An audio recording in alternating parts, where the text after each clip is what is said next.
7.14 Implement and manage physical security. As you know, physical security is an essential layer to protecting an organization's assets, including its personnel, information, and infrastructure. Without proper physical security, all other security measures can easily be compromised. In this task, we focus on understanding how to implement and manage both perimeter and internal physical security controls. We'll also look at how you, and me, CISSP professionals play a critical role in ensuring these controls are effective. Physical security isn't just about locking doors and installing cameras.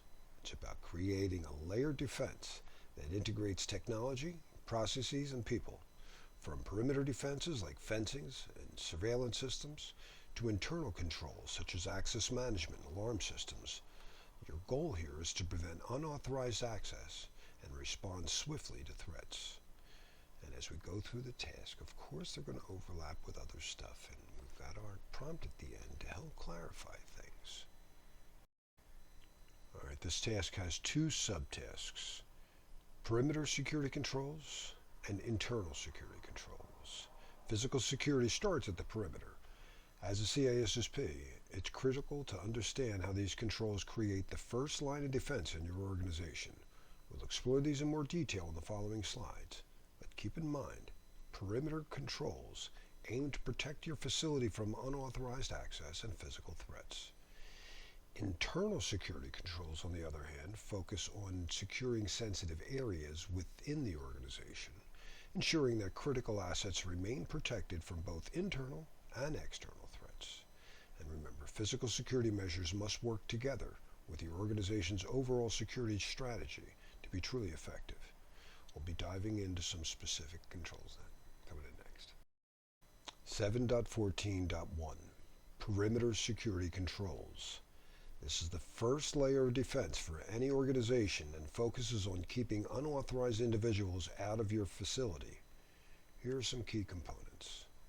Physical barriers and fencing. One of the simplest but most effective ways to secure a perimeter is through physical barriers like fences, walls, and bollards.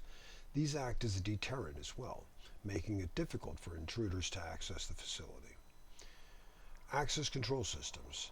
At every point, such as gates, doors, access control systems should be deployed. These can include key cards, biometric scanners, or other identification methods, ensuring that only authorized personnel can enter the premise. Surveillance and monitoring. Surveillance cameras around the perimeter provide continuous monitoring, allowing security teams to detect and respond to suspicious activities in real time. Security lighting. This plays a crucial role, particularly at night. Properly placed lights around the perimeter enhance visibility. Light is the #1 deterrent to crime. Remember, people, when they do something antisocial, prefer not to be seen by society. But it also makes it harder, again, for intruders to go unnoticed, and they don't want to be detected. Remember, any detective control can act as a deterrent. Intrusion detection systems like motion sensors, infrared beams, and ground sensors can also be integrated as needed to detect unauthorized access attempts and alert the security team for a rapid response. Perimeter security is about creating a strong physical boundary that discourages and detects potential threats before they can even reach the building. From an exam perspective, you should understand how these controls work together to form an effective perimeter defense. Let's move on to internal control. 7.14.2 Internal security controls. Once someone is inside the facility, internal security measures are crucial to protect sensitive areas and critical infrastructure. Here are some key components. Access control for sensitive areas. Areas like server rooms, data centers, and executive offices require strict access control. Key cards, biometrics, or PIN codes should be used to limit access to only authorized personnel. Surveillance and monitoring. Just like at the perimeter, internal surveillance cameras help monitor key areas within the facility. And any detective control can, again, act as a deterrent to any unauthorized activity. Visitor management system. Visitors pose a unique risk, so it's essential to have a system in place that tracks and manages external visitors, ensuring that they are escorted when needed and restricted from accessing sensitive areas. alarm systems, and intrusion detection.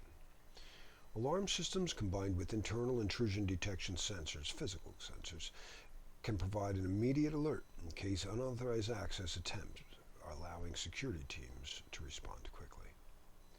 Employee security awareness training. Your internal security is only as strong as the people who work there. Regular security awareness training ensures that employees know how to follow security protocols, recognize potential threats, and report suspicious activity. These internal controls are critical for protecting the most sensitive parts of an organization from external and internal threats.